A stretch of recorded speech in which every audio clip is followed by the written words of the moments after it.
Okay guys, for this video we're going to be talking about the myths and some of the positions that we will use to shoot from inside and around a vehicle.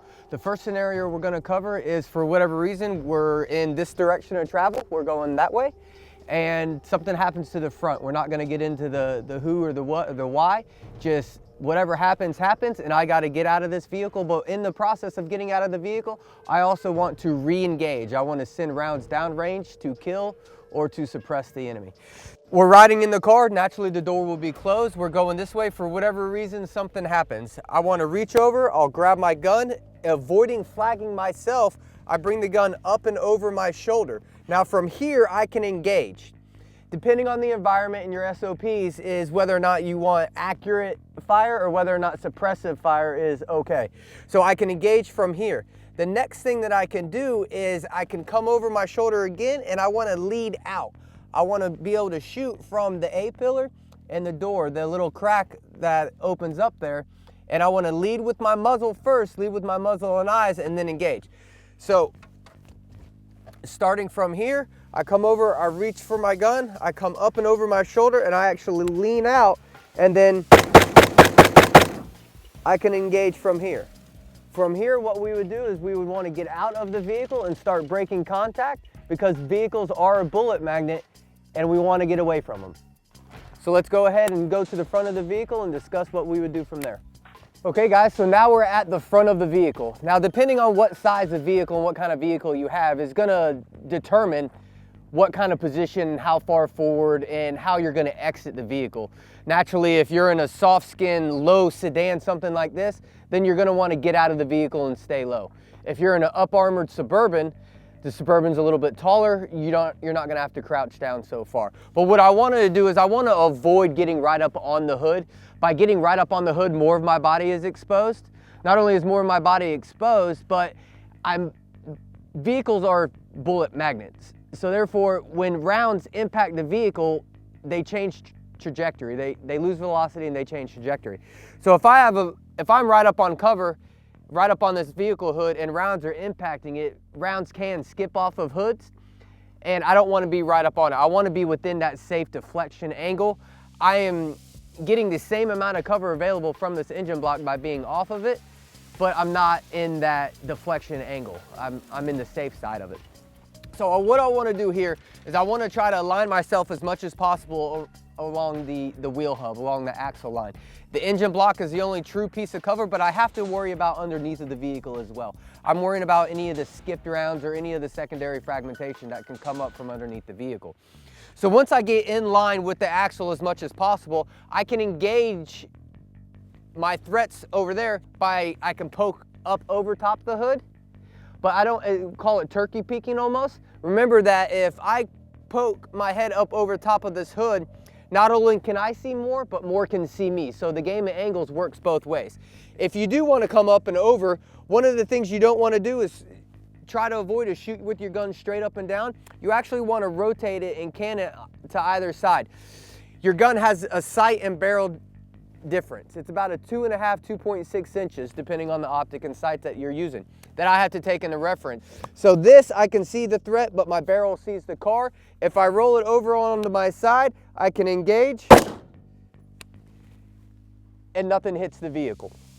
So from here, I can take these shots, but remember, the more I can see, the more that can see me. So what I can do, I can start using some of the alternate firing position techniques, and I can shoot from underneath of the vehicle.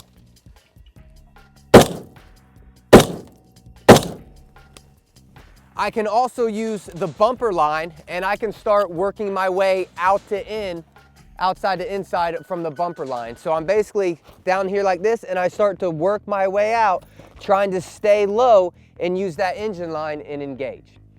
That's shooting from the front of the vehicle. Now let's go to the back and shoot from there. All right guys, so now we're at the back of the vehicle. Now the back of the vehicle has some different considerations that we want to discuss. I still want to try to maintain as much of the axle line and the wheel hub as possible. Yet again, I'm still worried about the secondary fragmentation of coming and skip rounds coming underneath the vehicle. Also, trunks. If you've never done a vehicle medium shoot, meaning you shoot rounds at a vehicle to see what the rounds do and what happens to the vehicle, bullets can burn straight through the trunk. It's not going to burn straight through the engine because it's the engine block, it's a lot of metal. So I want to avoid as much as the trunk line as possible. I want to try to stay on the axle line. There's more metal here than there is here to stop the bullets in layman's terms. Not getting into the weeds of how to bail out of the vehicle or anything like that. If you want to learn more of that, then come to a class. But I find myself at the back side of a vehicle, my threat is on that side, and now I want to play some accurate shots or some press of fire. Either want to kill them or I want to keep their heads down so we can get away from this vehicle. If I'm shooting like this, meaning I'm a right-handed shooter, the gun is in my right shoulder, and I start to work my way out either from around the bumper or from around the C-pillar, more of my body is exposed because I have to put my body out there in order to get that line of sight. What we can do is we can shoot from our off shoulder. So I can transition shoulders and engage like this, keeping my hands the same on fire controls, or I can switch shoulders, then switch hands and engage using my support hand and my support shoulder. So this is what I'm gonna do because it's gonna lower my profile, it's gonna lower my signature when I punch out around the vehicle. Because I'm shooting like this, I'm also gonna change up my knees. I want to keep as much as my body behind the center line of this wheel as possible. In doing so, putting my left knee down because I'm shooting from my left shoulder helps me out because I can extend my right leg. Now from here, I can also rotate the gun up and over and engage.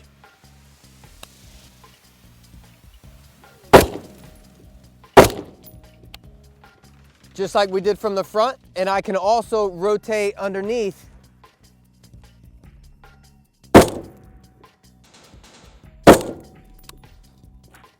and engage from there as well. So, like I discussed before, the TTPs, your tactics, your techniques, and your procedures, there's a lot of different ones out there, but these are some of the more common ones that we like to see and that we like to push out just because of the myth of cover, in the sense of I do not want to just run up and set my whole body and my head on top of the piece of cover. If I get some standoff and I use the angles to my favor, I can effectively use this vehicle for cover and concealment, get away from it while still engaging the enemy. Okay guys, now this is just the basics of shooting positions from a vehicle. This is shooting around a vehicle. We didn't discuss shooting from inside of the vehicle. We didn't discuss shooting from a moving vehicle, and we didn't discuss bailing out of a vehicle either to a hard point, to another vehicle, or just flat out getting the hell away from it. If you want to know those items, know those things, then come to us for a course. We'll get in depth in it. If you have a comment, leave it below.